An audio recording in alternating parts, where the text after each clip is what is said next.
আসসালামু আলাইকুম। দেশ এবং দেশের বাইরে যে যেখান থেকে শুনছেন সবাইকে স্পোর্টস বাংলা আপডেট চ্যানেল থেকে জানাচ্ছি শুভেচ্ছা। চলে এলাম আরও কিছু নতুন আপডেট নিয়ে।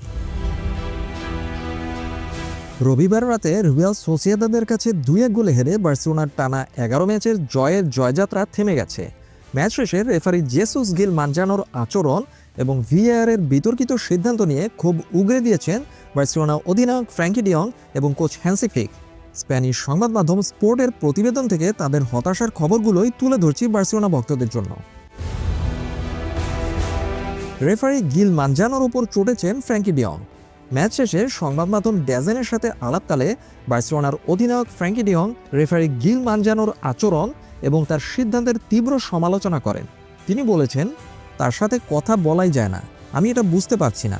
আমি অধিনায়ক এবং আমার রেফারির সাথে কথা বলার অধিকার আছে, কিন্তু তিনি এমনভাবে আমার দিকে তাকান যেন তিনি সবার উপরে। এটা খুবই হতাশাজনক। তিনি এভাবে আচরণ করতে পারেন না। যখন ফ্র্যাঙ্কি ডিয়ং রিয়াল সোসিয়েদাদের সময় নষ্ট নিয়ে কথা বলেন তখন তাকে হলুদ কার্ড দেখানো হয়।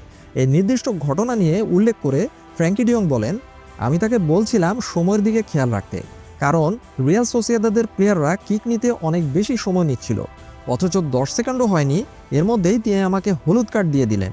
এটা পাগলামি ছাড়া আর কিছু নয়। লামিন ইয়ামালের বাতিল গোল নিয়ে ফ্র্যাঙ্কি ডিয়ং কিছুটা নিরাশ হয়ে বলেন, যদি অফসাইড হয় তবে অফসাইডই, এছাড়া আর কিছু করার নেই। আমি নিজে দেখিনি, তবে আমাদের বলা হয়েছে ওটা অফসাইড ছিল না। গত বছরও এখানে এমন কিছু ঘটেছিল। শেষ পর্যন্ত এটাই বাস্তবতা। দলের পারফরমেন্স নিয়ে ফ্র্যাঙ্কি ডিয়ং বলেন, আমার মনে হয় আমরা জয়ের যোগ্য ছিলাম। আমরা অনেক সুযোগ তৈরি করেছি এবং ভালো খেলেছি, কিন্তু ফুটবলে গোল করাই শেষ কথা।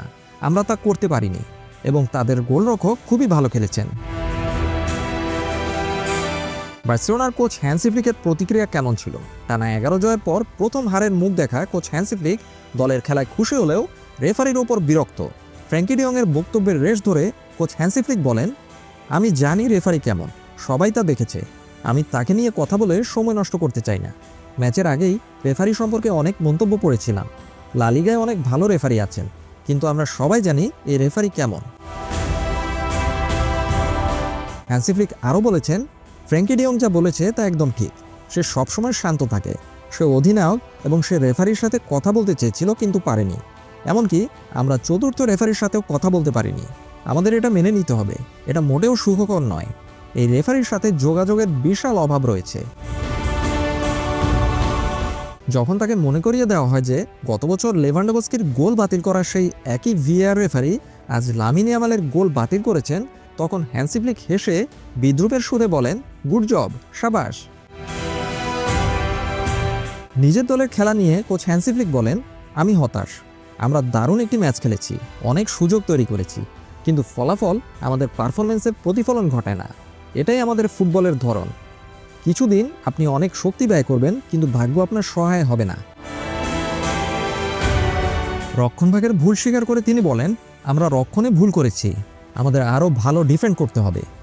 এক সমতার আগে আমরা ভালো খেলছিলাম, কিন্তু দ্বিতীয় গোলটি আমাদের শেষ করে দিয়েছে। এটাই আমাদের উন্নতির জায়গা।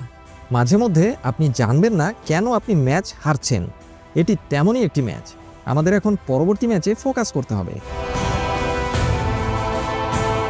হ্যান্সি ফ্লিক এই ম্যাচটিকে তার ক্যারিয়ারের সবচেয়ে দুর্ভাগ্যজনক ম্যাচ হিসেবে অভিহিত করেছেন। আপাতত এ পর্যন্তই। সবাই ভালো থাকুন, সুস্থ থাকুন, নিরাপদে থাকুন, এই প্রত্যাশায় আল্লাহ হাফেজ।